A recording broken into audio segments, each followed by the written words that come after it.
気軽にライブ配信してくださるので嬉しい。ありがとう。嬉しい。そう言ってもらえると嬉しいです。ちょうど何か聞こうとしたらかのんさんのライブ始まってめちゃくちゃ幸せです。ありがとうございます。店員さんなど知らない人に自分から挨拶してる自分にびっくり。わー、素晴らしい。前の自分からは考えられない。嬉しい。そういうの嬉しいな。そうなんだよな。なんかご苦労様だな、こんな日曜日もご出勤してくださってるんですねみたいな気持ちがさ、私大好きな人と話した時にさ、その人がさ、いや僕が親だったらってよく言うんだよね。僕が親だったらって。でこの人全部親だと思って世界の人のこと見てるんだなと思って、非常に当事者意識の高い人なんだけどさ、周りの人から嫉妬されたらどう解釈して相手の方にどう接してますか？あんまりね、嫉妬されることがないかもな。嫉妬されるっていう風に感じてないんだろうね。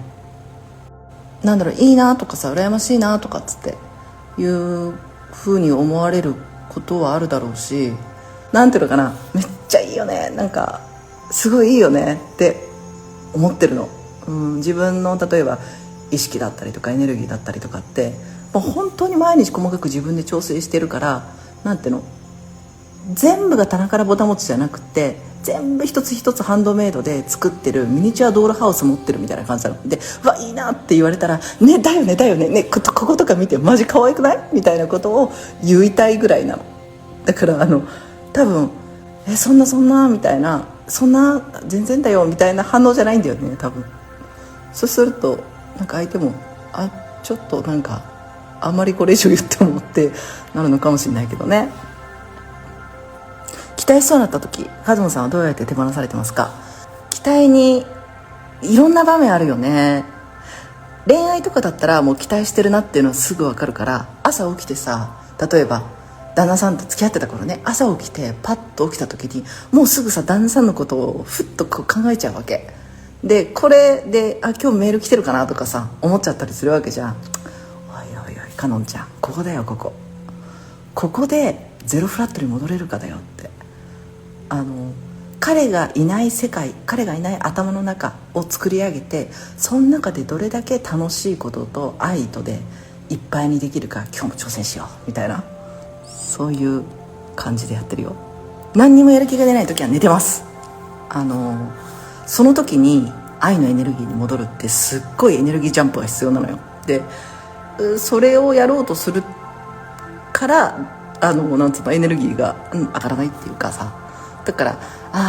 もう何もやる気がしない、今日は寝てよっていうか、寝てられるってマジ最高みたいな気持ちがあるんだよね。寝てられる、寝てていいってありがたいなって思いながらお布団でぬくぬくしてんの。彼がいない世界でどれだけ愛と幸せを探せるかやってみて。本当これすごい大事だよね。ふっとした時に絶対彼がいるみたいなさ、でふっとした時にすっごい楽しいんだけど、LINE 来てないかなって確認したくなるみたいな、もうこれ完全に期待値に自分が縛られちゃうじゃない。これをね、だから結婚する前まで彼と付き合っていても彼はいないって思ってる友達だ、あの人は友達だってずっと思ってた。今のような考えになるまでにアファーメーション的なことはしたことありますか？絶対忘れたくない言葉とか素晴らしい文章とか、そういうのは携帯のメモに入ってるので、朝起きたりやっぱ文章で波動調整するのすごい好きだからよく見たりしてるよ。愛の実践をしようと思ったきっかけは何ですか？これそもそも愛っていう風にして決めたのがいつかは記憶に定かじゃないんだけど、でも自分のエネルギーが、自分の内側の小宇宙が現実世界を作っているということは、小学生の時に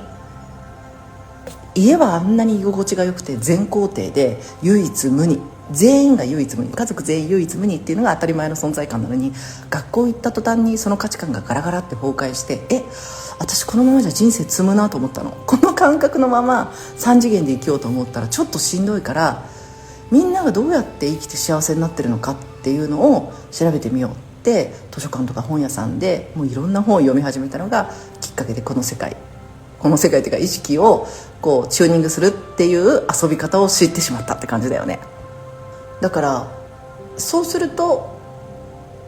なるほどなるほど、こういうことか。でその3次元で生きていくためには必要なチューニングっていうのがあるんだなと思うし、